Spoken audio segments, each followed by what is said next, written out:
कोई कहते थे कि कांग्रेस विचारों की पार्टी है, अनुशासित पार्टी है, वो तो हमने देख लिया था यहाँ सितंबर के अंदर क्या हुआ था। पूरे जो 5 साल है वो केवल और केवल कुर्सी की लड़ाई के अंदर, कुर्सी बचाने के अंदर, जब कोविड के अंदर जनता मर रही थी, जब आप होटलों के अंदर ऐश कर रहे थे, सचिन पायलट जी के कान में बोल दिया आला कमान भाई आप चिंता मत करो, एक बार सीटें लेके आओ, अब की बार पक्का आपको बढ़ा देंगे। और पायलट साहब फिर उनके चक्कर में आ गए।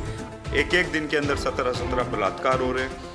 किसानों के साथ में आपने वादा किया 10 दिन की गिनती, बोलते हैं मजाक करते हो, फिर मॉडल वहाँ भीलवाड़ा आदिवासी क्षेत्र के अंदर आके आते हो, फिर ड्रामा करते हो। भर्ती के नाम पे आप लूट खसोट कर रहे हो, पेपर आपका एक क्लियर करा नहीं पाए और भर्तियों के ऊपर भर्तियां निकाल रहे हो। आप क्या संदेश देना चाहते हो? जब तक आपके काम करो, जब तक वो मंत्री नहीं करो तो उसके लात मार दो। आप भी राजस्थान के अंदर देखो, अपनी गिरबान में झांक के देखो, जो हुआ उसके लिए हमारी वहाँ पे डिफेंस मिनिस्टर ने ये बोला और हमारी जो मंत्री है निर्मला सीतारमण जी ने ये बोला कि हम इसके ऊपर बहस करने के लिए तैयार है। क्यों विपक्ष वॉकआउट करके जा रहा है? नमस्कार, आपके साथ मैं हूँ पूजा परमार। आप देख रहे हैं द फैक्ट इंडिया। विधानसभा चुनावों की तैयारियां चल रही हैं और बीजेपी हो या फिर कांग्रेस या फिर अन्य पार्टियां सभी अपनी पूरी कोशिश कर रही हैं कि इस बार के चुनाव में है वो जीत हासिल करें। जहां पर अगर कांग्रेस की बात की जाए तो कांग्रेस ये दावा कर रही है कि एक बार फिर से राजस्थान में सरकार रिपीट होगी, लेकिन बीजेपी ये कह रही है कि कांग्रेस के कार्यकाल में जितने पेपर लीक हुए हैं वो अब तक किसी भी कार्यकाल में नहीं हुए। करप्शन की बात हो या फिर महिलाओं की सुरक्षा की बात हो, हर एक मुद्दे पर बीजेपी वो घेर रही है। अगर विधानसभा क्षेत्रों की बात की जाए तो वहां पर भी है कमियां नजर आती ही हैं। इस वक्त हमारे साथ में मौजूद हैं बगरू के पूर्व विधायक डॉक्टर कैलाश वर्मा जी। अभी जो भी अभी चल रहा है, कांग्रेस में खूब गुटबाजी भी देखने को मिली।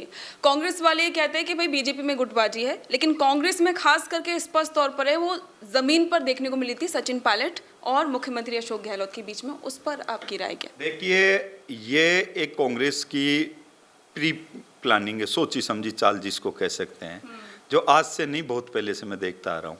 जब यूनिवर्सिटी में था मैं जब से देख रहा हूँ, मैं छात्र रहने का भी सौभाग्य मिला मेरे को। इनकी क्या प्लानिंग है? इन्होंने कहा कि लोग तो हाथ का अंगूठा दिखाते हैं, गहलोत जी ने पैर का दिखाया इनको। अब मैंने तो देखा नहीं जीवन के अंदर 2-2 अंगूठे भी एक साथ फ्रैक्चर होते हैं। पहली बार देखा तो इन्होंने कहा आला कमान को इन्होंने आईना दिखाया यहाँ पे। कोई कहते थे कि कांग्रेस विचारों की पार्टी है, अनुशासित पार्टी है, वो तो हमने देख लिया था यहाँ सितंबर के अंदर क्या हुआ था। आपके आला कमान के नेता आए थे, आपने अलग से मीटिंग की थी, हमारी सरकार नहीं गिरे।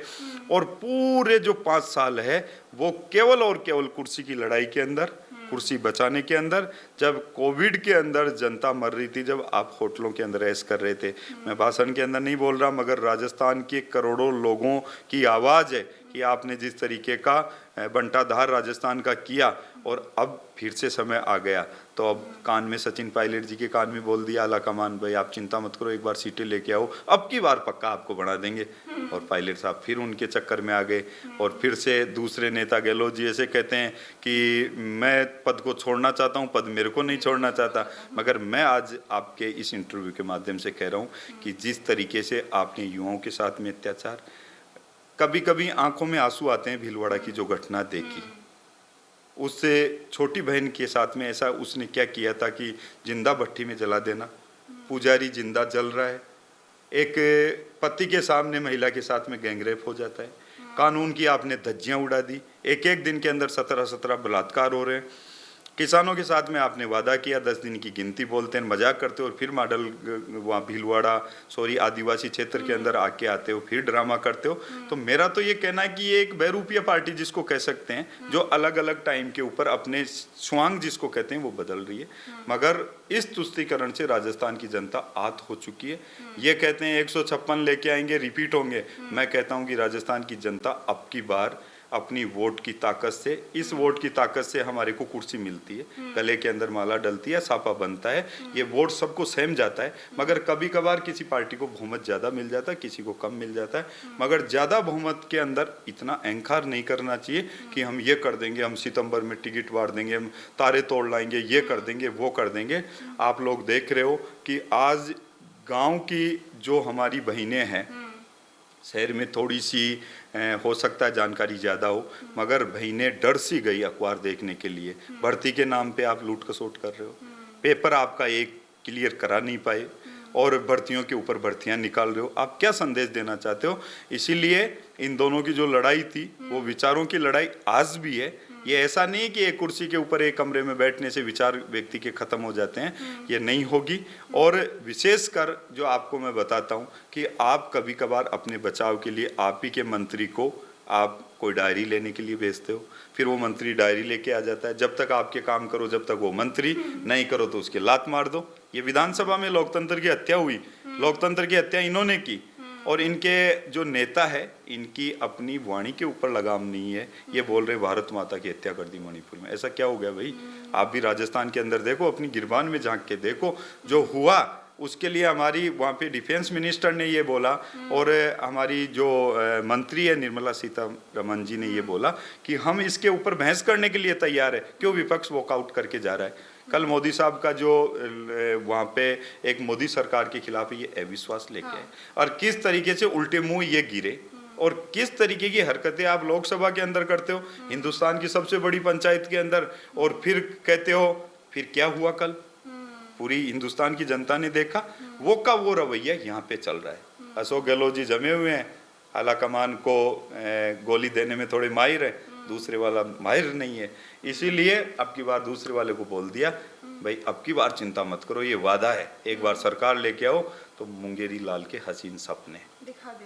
काट की हांडी बार बार नहीं चढ़ती, ये लास्ट है। और अब की बार ऐसी जाएगी, 50 साल तक भारतीय जनता पार्टी राजस्थान से नहीं जाएगी। और जो दीनदयाल जी के सपने थे, अंत्योदय भैरू सिंह जी लेके आए थे, गांव गरीब किसान में बैठे हुए, झोपड़ी में बैठे हुए व्यक्ति को अनाज मिला था, अंतिम पंक्ति में बैठे हुए व्यक्ति की चिंता थी, वैसा वापस से सपनों का राजस्थान फिर से तैयार होगा।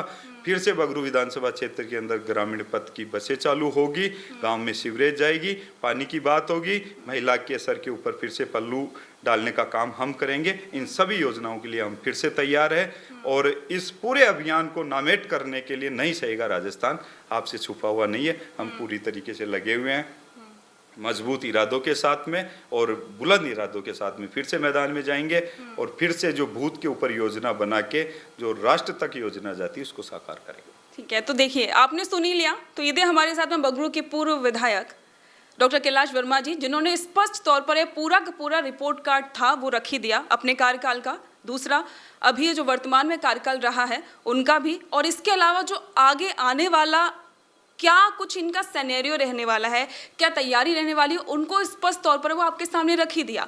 तो अब देखिए तैयारी तो सभी की है, डॉक्टर साहब भी पूरी तैयारी के साथ में मैदान में उतरने के लिए तैयार हैं। अब आगे वाला वक्त ही बताएगा कि जनता है वो किसको अपना आशीर्वाद देती है। तो बने रहें द फैक्ट इंडिया के साथ, कैमरामैन योगेंद्र सिंह के साथ मैं पूजा परमार।